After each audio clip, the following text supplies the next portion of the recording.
Good morning guys, happy Navratri to all of you. So October का month start हो चुका है और इस महीने से एप्लीकेबल है बहुत सारे चेंजेस। बजट 2024 में ऐसे बहुत सारे पोर्शंस में चेंजेस लाए गए थे जो कि एप्लीकेबल हो गए हैं 1 अक्टूबर से। सो इस वीडियो में हम बात करेंगे कि कौन कौन से वो चेंजेस हैं जो 1 अक्टूबर से एप्लीकेबल है, चाहे वो टीडीएस के रेट में चेंजेस हो या कोई भी नई स्कीम के अंदर चेंजेस हुई हो। सो आइए गाइस इस वीडियो को स्टार्ट करते हैं।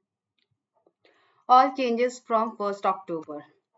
तो सबसे पहला चेंज है आधार कार्ड रूल के अंदर रिलेटेड टू पैन एप्लीकेशन। सो पहले जब भी आप पैन अप्लाई करते थे तो उसके अंदर आधार इनरोलमेंट आईडी आप दे सकते थे अगर आपके पास आधार नंबर नहीं था तो। बट अब जब भी आप पैन अप्लाई करेंगे तो उसके अंदर आधार इनरोलमेंट आईडी देने का ऑप्शन हट चुका है। इवन जब आप आईटीआर फाइल करते थे तो उसके अंदर भी आपके पास ऑप्शन होता था कि आप आधार इनरोलमेंट आईडी दे सकते हैं। बट ये रूल अब हटा दिया है गवर्नमेंट ने, तो अब आप एप्लीकेशन आईडी नहीं दे सकते। सब आपके पास पैन अप्लाई करते हुए टाइम पे आधार इनरोलमेंट आईडी देने का ऑप्शन खत्म हो चुका है और आईटीआर फाइल करते हुए भी ये ऑप्शन अब आपके पास नहीं बचा है।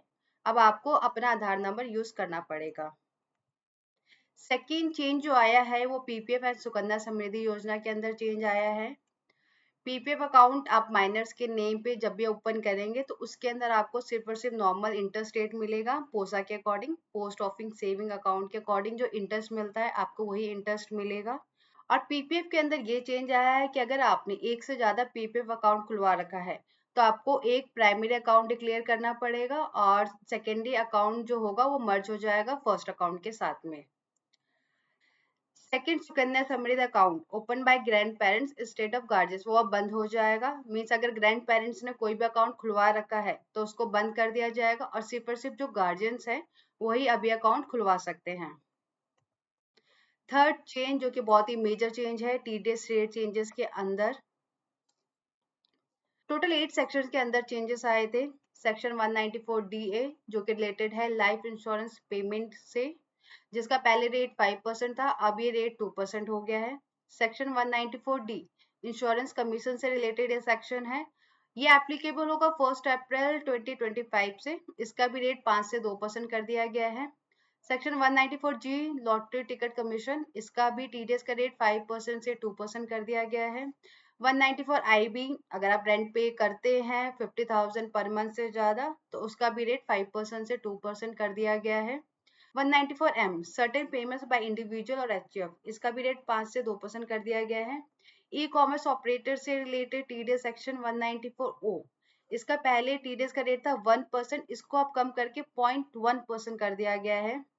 194H कमीशन और ब्रोकरेज से रिलेटेड ये सेक्शन है, इसका भी रेट 5% से 2% कर दिया गया है। 194F म्यूचुअल फंड रिपर्चेज, ये अब सेक्शन को ओमिट कर दिया गया है 1 अक्टूबर 2024 से। इन सारे टीडीएस रेट के चेंजेस को हम डिटेल में देखेंगे मेरी नेक्स्ट वीडियो में।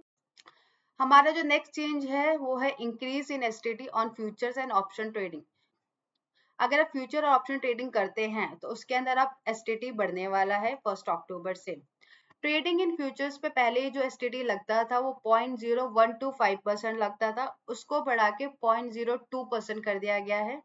ऑप्शन ट्रेडिंग अगर आप करते हैं तो उसके अंदर वो 0.0625% था, उसको बढ़ा के 0.1% कर दिया गया है। सो अगर आप फ्यूचर और ऑप्शन ट्रेडिंग करते हैं तो ये ध्यान दीजिएगा, अब आप पे एसटीटी ज्यादा लगेगा पहले के मुकाबले। शेयर्स बायबैक, ये भी एक बहुत बड़ा मेजर चेंज है।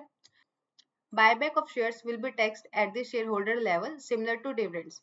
मीन्स पहले इस पे जो टैक्स पे करती थी कंपनीज पे करती थी, बट ये रूल अब हटा दिया गया है, अब ये शेयर होल्डर्स को टैक्स पे करना पड़ेगा। सो पहले जो बर्डन कंपनीज पे आता था वो शिफ्ट हो चुका है शेयर होल्डर्स पे। सो अगर कोई भी कंपनी शेयर्स बायबैक करती है तो अब इंडिविजुअल शेयर होल्डर्स को टैक्स पे करना पड़ेगा। नेक्स्ट चेंज विवाद से विश्वास स्कीम 2024, गवर्नमेंट इस स्कीम को दोबारा लेके आई है 2024 के अंदर। इस स्कीम पे एक अलग से पूरी वीडियो भी मैं बनाऊंगी जो कि बहुत जल्दी हम अपने चैनल पर डाल देंगे। सो कोई भी डिस्प्यूट अगर वो 22 जुलाई तक पेंडिंग था तो इस स्कीम के अंदर आप उसको सेटल कर सकते हैं। अगर आप उसे 31 दिसंबर तक सेटल कर लेते हैं तो आपको एक तो टैक्स का पूरा अमाउंट पे करना पड़ेगा और जो भी इंटरेस्ट पेनल्टी वगैरह लगेगी उसका 25% पे करना होगा।